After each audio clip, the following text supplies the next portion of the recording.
Prince Charles reveals how Harry and Meghan were inundated with baby name suggestions on their Australia tour, and jokes that Britain could welcome a Princess Kylie. Prince Charles has joked about some unexpected entries on the shortlist of potential names for his future fourth grandchild. According to the Prince of Wales, who was addressing guests at a reception at Australia House in London on Thursday evening, the Duke and Duchess of Sussex, who are expecting their first child in the spring, were offered countless baby name suggestions during their marathon tour of Australia, New Zealand, Fiji, and Tonga, last month. Charles joked that Kylie, a nod to one of Australia's most famous daughters, may make the shortlist as a result. A Prince Shane is also a possibility according to Harry's father, likely a light-hearted reference to Australian former international cricketer Shane Warne. But the jovial royal warned guests not to hold their breath for Edna or Leigh. Comedian Barry Humphries, who is known for his stage and television alter egos of Dame Edna Everage and Sir Leigh Patterson, was among the guests. Charles was speaking at a reception celebrating the centenary of Australia House, which is Australia's oldest diplomatic post and the longest continually occupied diplomatic building in London.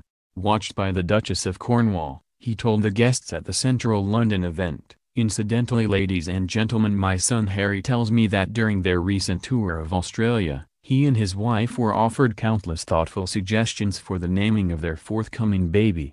Just between us, I suspect that Kylie and Shane may possibly make the shortlist. But ladies and gentlemen, I would not hold your breath for Edna or Leigh." Comedian Barry Humphries, who is known for his stage and television alter egos of Dame Edna Everage and Sir Leigh Patterson, was among the guests. Harry and Meghan, who married in May, are expecting their first child in the spring. Charles, who went to Geelong Grammar School as a teenager, spoke of his deep and abiding affection for Australia and his pride in seeing it go from strength to strength both at home and on the world stage.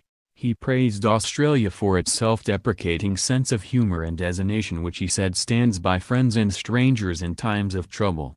He described Australians as frank, generous, courageous, resilient and above all great fun. He spoke of the strong spirit of Australians who could be relied on after devastating bushfires or floods, and he recalled the profoundly moving dawn services he attended in 2015.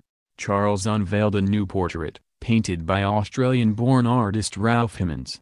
It shows Charles standing by a window and a grand piano in the Tapestry Room at Dumfries House, Scotland. A new piece of music written especially for the centenary, called This House, was also played. Expat Australians including Strictly Come Dancing judge Craig Revel Hall-Wood, actor and dancer Adam Garcia and author Kathy Lett were also among the guests.